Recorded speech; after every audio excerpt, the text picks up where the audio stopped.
जायदादों properties की खरीदी से कबल ईसी निकालने और इस सिलसिले में मुकम्मल मालूमात और तहक़ीक़ात करने के बाद मुतमईन हो जाएं और फिर जायदादों की खरीदी और रजिस्ट्रेशन को तरजीह दें ताकि मुस्तक़बिल में किसी भी किस्म की ज़हनी परेशानी, टेंशन, मसाइल, दुश्वारियों से महफूज रहा जा सके।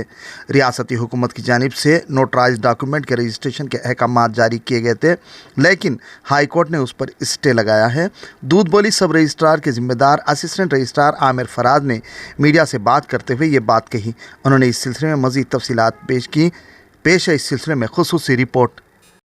धरनी पोर्टल एक्चुअली अभी सिर्फ एग्रीकल्चर प्रॉपर्टीज़ के लिए है, नॉन एग्रीकल्चर के लिए पहले इम्प्लीमेंट करे थे, लेकिन कुछ अपने लोगों को तकलीफ़ होने की वजह से उसको वापस से पुराने मॉड्यूल में रिस्टोर कर दिया।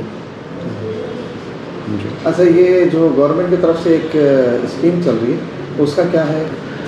हाँ, एक्चुअली वो जियो 84 गवर्नमेंट इम्प्लीमेंट करी थी, जिसमें जितने भी नोटरीज के डॉक्यूमेंट्स है, नोटरीज वालों को रेगुलराइज कर रही थी गवर्नमेंट।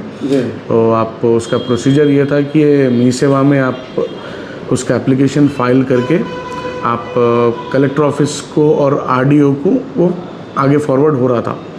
तो जिसमें नोटरीज के डॉक्यूमेंट को रेगुलराइज करने की हुकूमत जो है तरकीब लेके आई थी, लेकिन अभी फ़िलहाल उसके ऊपर हाई कोर्ट स्टे लगाई हुई है, तो जिसकी वजह से अभी वो रुका हुआ है।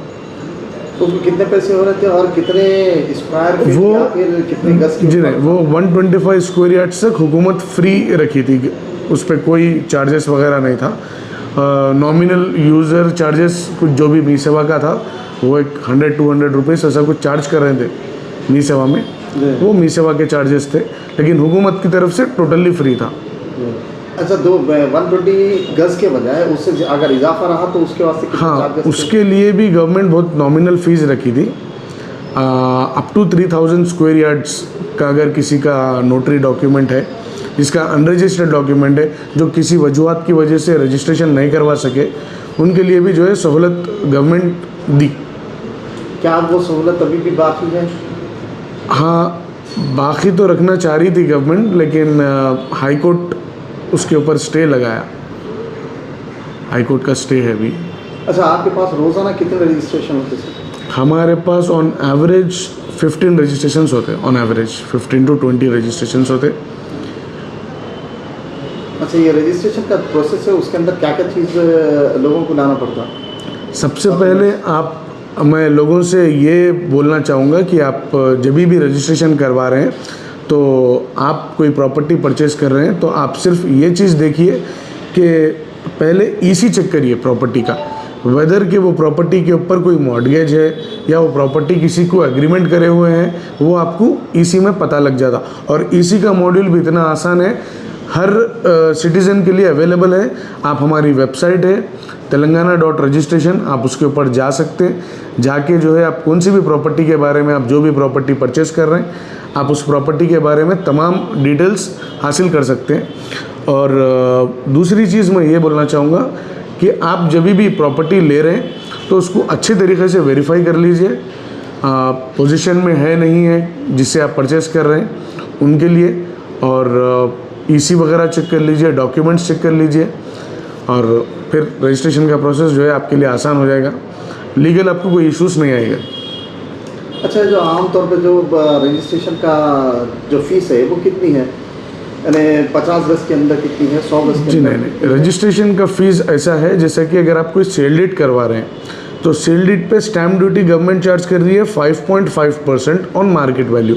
जो भी गवर्नमेंट का मार्केट वैल्यू होता है उसके ऊपर 5.5% आपको स्टैम्प ड्यूटी पे करना पड़ेगा, और 1.5% ट्रांसफ़र ऑफ प्रॉपर्टी टैक्स, और 0.5% रजिस्ट्रेशन फीस, और 0.1% with minimum amount of 3000 rupees mutation charges and 500 rupees user charges. Sorry, mutation charges 3000 and 500 user charges. तो ये सेल डीड के लिए हो गया है, और गिफ्ट डीड के लिए आपको जो है 3% है। 50 गज अगर है? हाँ, तो 50 गज।